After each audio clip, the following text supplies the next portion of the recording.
Have you ever noticed how the end of a road trip can be a bit of a letdown? The snacks, they're all gone.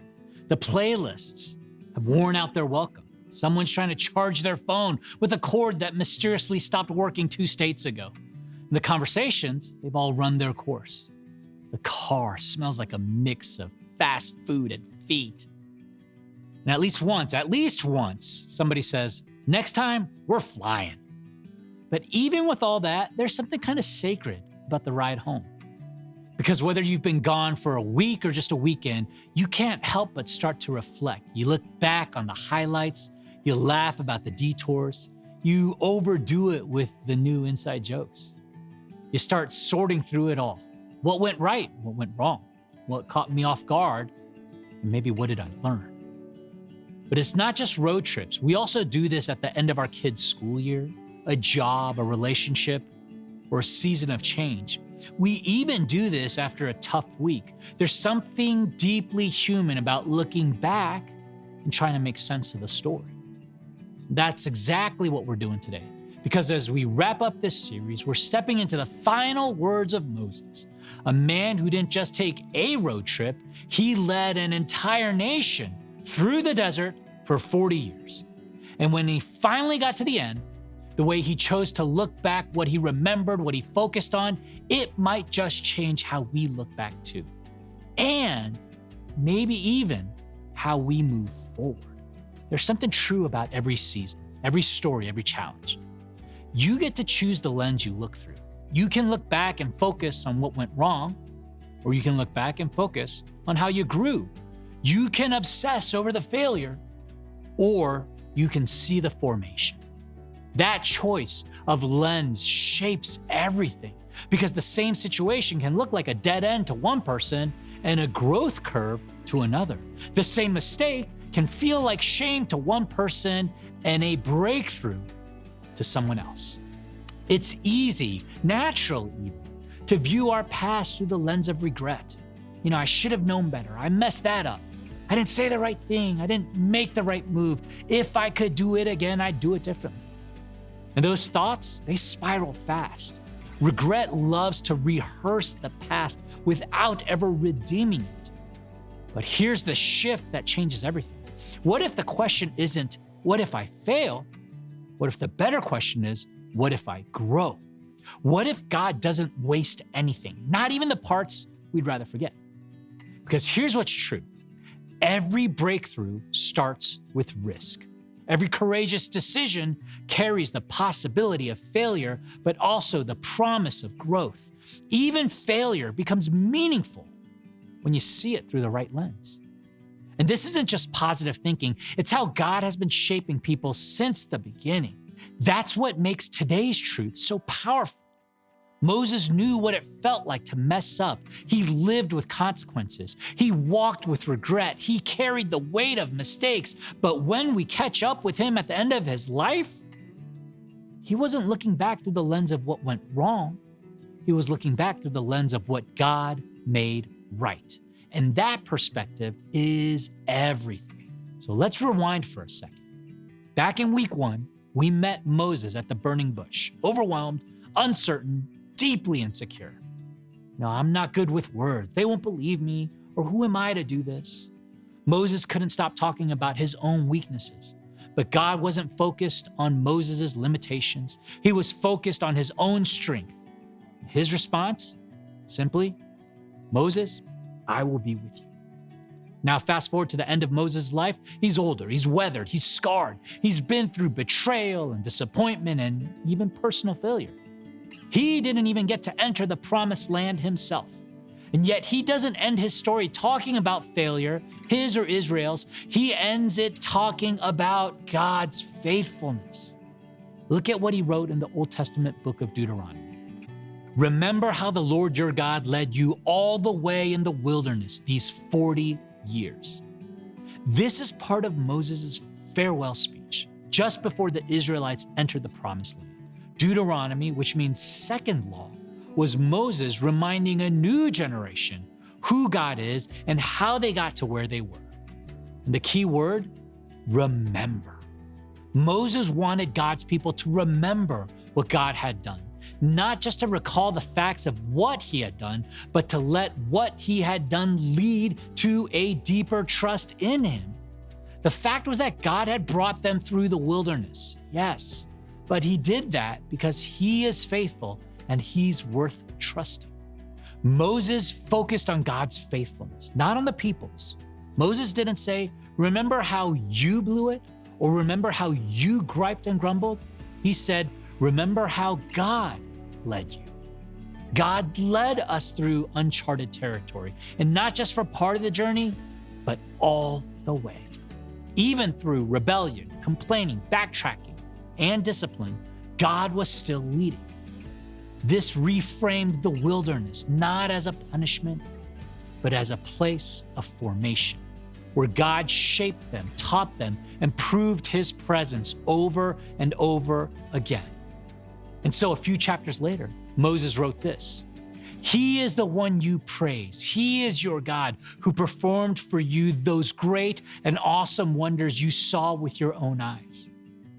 Moses shared this truth right after he wrote about the golden calf incident, one of the lowest moments in Israel's journey. But instead of rehearsing the shame, Moses redirected their focus to who God is and what he's done. He is the one you praise, not one of many gods, not an occasional helper. He's the one, the source, the sustainer, the reason. And Moses made it personal. You saw it with your own eyes.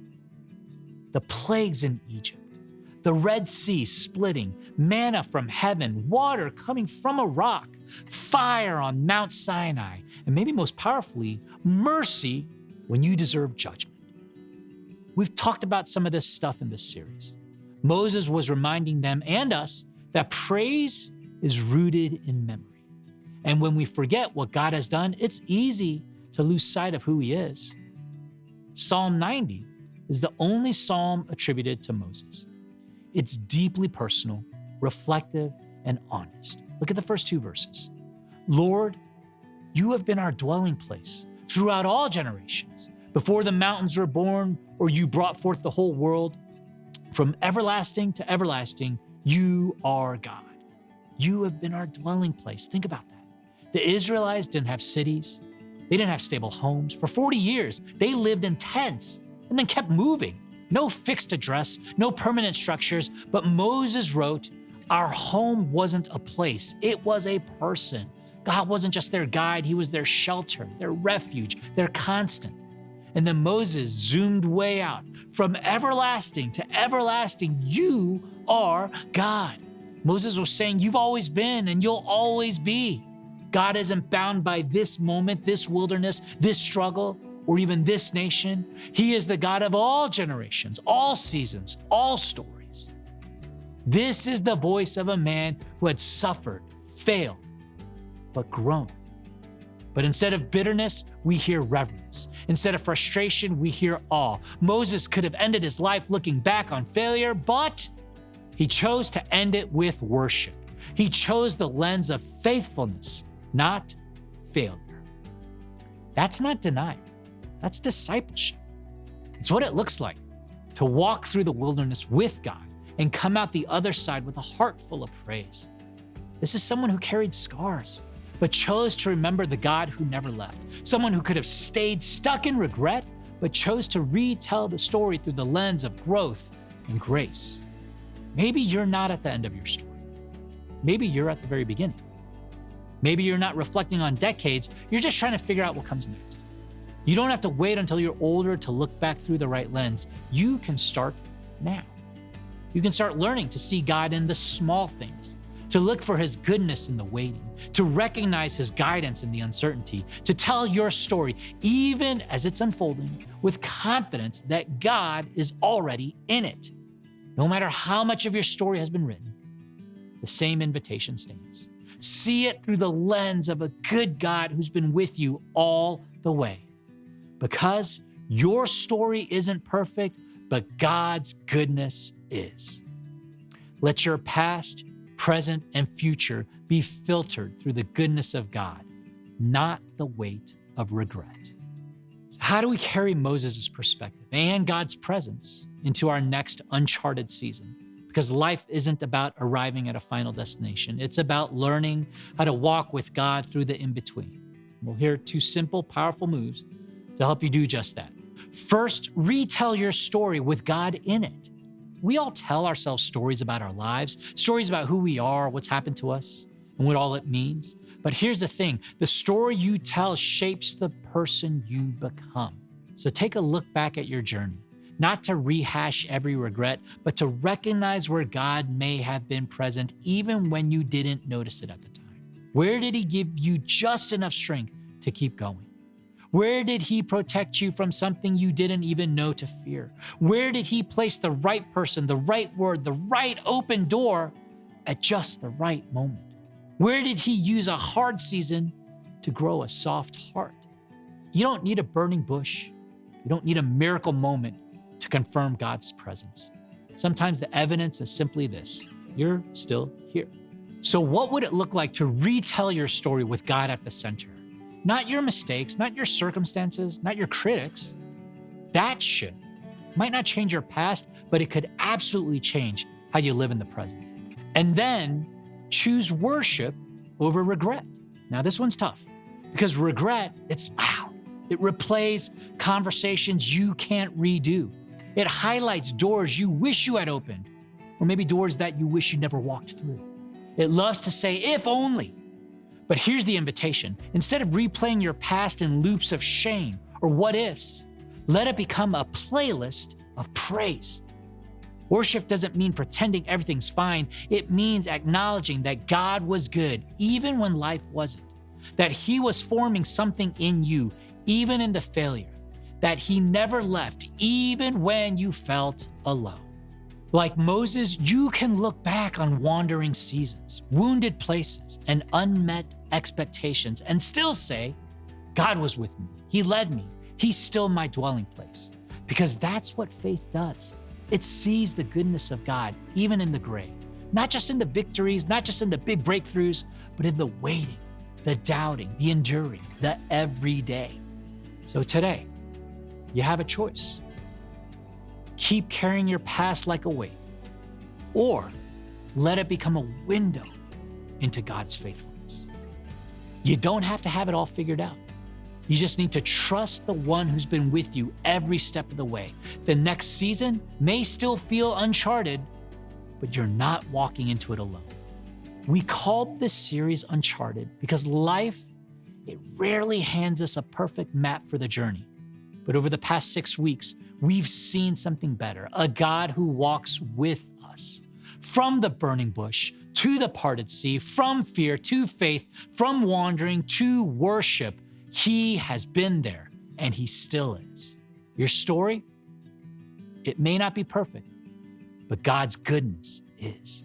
So wherever you're headed next, whether the path is clear or uncertain, remember, you don't have to see the whole way forward. You just have to trust the one who does. So take the next step. He's already there.